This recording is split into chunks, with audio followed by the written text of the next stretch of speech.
I will have to say that when I found out that emotions could affect an organ and the health of the organ is connected through your nervous system to a muscle, your muscle becomes an indicator of what's going on internally. Does that make sense? So every muscle in your body has a connection to a blood vessel, to a lymph node, to an acupuncture meridian, which is electricity, which is information, and to nerves that go through your spine. So if your nervous system is distressed, that signal can go through the nerve, affect an organ, change the function of the organ, change the blood flow to the muscle then gets inhibited, gets weak. Make sense? I'm not a big PowerPoint guy, so forgive me if I try to go along as well as I can, but let's see if it works. It does. Okay, so let's start off, guys. All right, did you know the U.S., which is 5% of the population, consumes almost 60% of its medications? Now get this, Diagnostic and Statistical Manual of Mental Disorders says that by 1968 we had 92 pages of mental disorder diagnosis, but by 94 we have almost 900. I don't even know what the rate is now, but have you seen the manual? It's pretty significant. Also, I think many of you have heard this. Psychologists say that 70 to 75% of our thinking is negative, and on the average we think around 50 to 70,000 thoughts, which is 35 to 50,000 negative thoughts a day. When you take into the amount of connectivity and the amount of communication on the internet, think of how much negative thoughts play in our mind and roll around all day, every day, consistently. It's not just the energy within you, it's the energy within the ether. They say it's that field around cities, around community that create negative effect, and that affects your organs and the rest of your body. So stress is a universal language, right, guys? Nobody can escape from it. When we're talking about stress, I want you guys to think about this way. It's stress, structural stress, chemical stress, organ, the psyche, the emotional aspect of your life, and the electrical. Electricity is communication. Your body runs off electricity and light. Health in Chinese medicine is your biological communication, the ability of your cells and all aspects of your body to communicate properly and to have a proper stress response. Has anybody heard of the living matrix? What is the living matrix? It means there's a scaffolding within your cells that is like the structure within a cell to keep it nice and firm. Cells are not gobbledygook, but within that structure, you transmit electricity. And that electricity puts information throughout the body. That's why some people can go to a therapist and get pressed on their right shoulder and they go, I feel that at my left foot. That's why. There's communication that runs from one point to the other through the scaffolding system. Now, why that is important is because it indicates or gives us an indication of a stress response within the person. The communication creates health. So the communication I'm talking about today is the limbic system. Now, the limbic system is some glands in your brain. I'm not getting technical. It's getting to Chinese medicine, I promise. But the limbic system is the communication within your brain to the rest of the body. So let's get this straight. When you get stressed from anything, from a trauma, from cancer, from an illness, from a bad memory, from being abused, any of those translate into neurological synapses, new nerves growing in your brain. It's an experience, and it creates neurotransmitters. A chemical response within your brain that then tells the hormonal glands within your body to create certain hormones such as adrenaline and cortisol. Thyroid response is your ovaries. The men have testes that produce what? Testosterone. Let's fight this thing off, right? And that goes and puts us into what? Fight or flight. And fight or flight is what we all live in this day and age. You can't escape from it. We're all at a moderate rate of fight or flight. And when you do that, it creates adrenal exhaustion. Has anybody heard of adrenal exhaustion?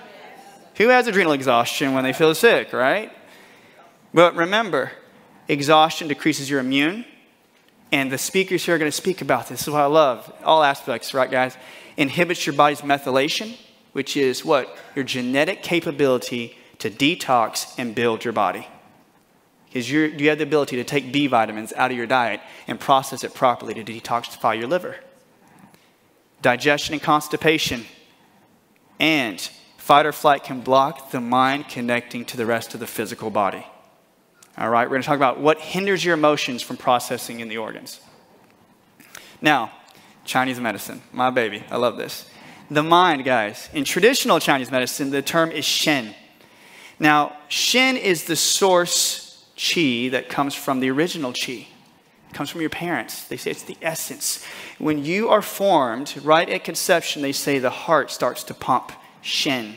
That's why, have you heard of heart math? Has anybody heard of heart math, right? They say that the mind is within the heart and that the heart has a capability with its own nervous system to actually feel vibration and actually give off vibration. You actually can feel something in your heart before you actually intellectually think about it. It's formed before the brain when you're an embryo.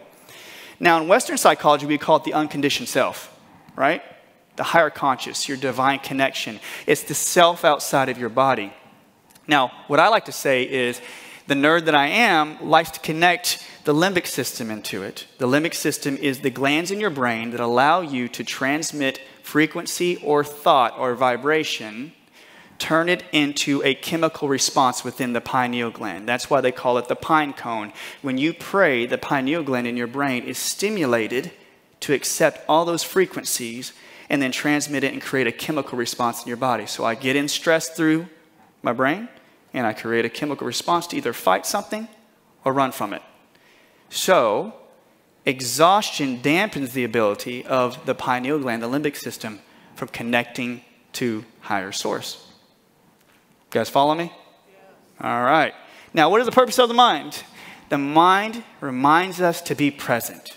Depending on your religious belief, it is there to help you to live now, to become aware of the unconditioned self. The unconditioned self is this: if I had no fight or flight, if I had no mental weight, if I didn't have to get up every morning and think about my to-do list, who would you be?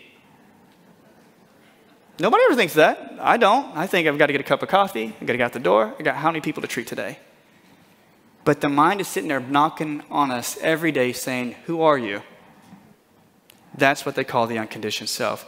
When we are exhausted from trauma, from a sickness, from cancer, from parasites, from anything, mold, it pulls us out of the present. And as Dr. Axe was saying, that this is the interesting part of it. When you feel sick or when you feel disconnected, it makes your body regret the past and worry about the future. And we think, oh, it's just a thought. No, it's not just a thought.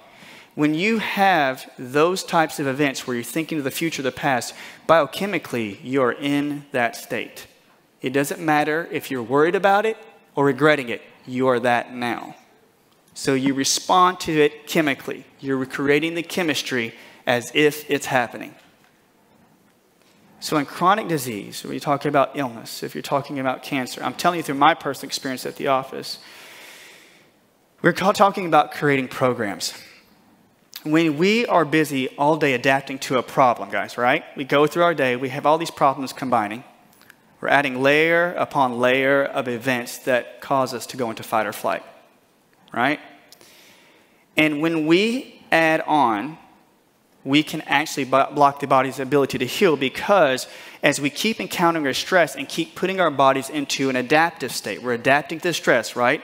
I have a person I'm not in a good relationship with. I've got to go to school and handle this every single day. I got a job I hate. I got a relative that won't get out of my house. They keep staying over all the time. When that occurs, you create programs. Remember, new experiences create neural synapses. If you can continue this chronic bombardment of stress, you create a program in your brain. And that program, as you can see, can create beliefs because you're growing a neural network. Anybody heard of neuroplasticity? The more you think a thought, the more nerves grow to support that idea. And so what do? You have a neural network growing in your brain and in your body, because remember, the living matrix communicating with everything. And that network is only carrying the stress, emotional trauma, the sickness meant for that neural network. It carries that specific signal. So when you create a belief, what does it do to your perception of reality? Changes it. Like, I'm firing this belief all day. And what do? Neurologically, you will pick paths in your life, relationships. You'll pick the things that support your belief. So if you find pathways in your life physically to create or sustain that belief, you'll start to believe that you can't get better. You will actually create an emotion tagged with a thought or idea.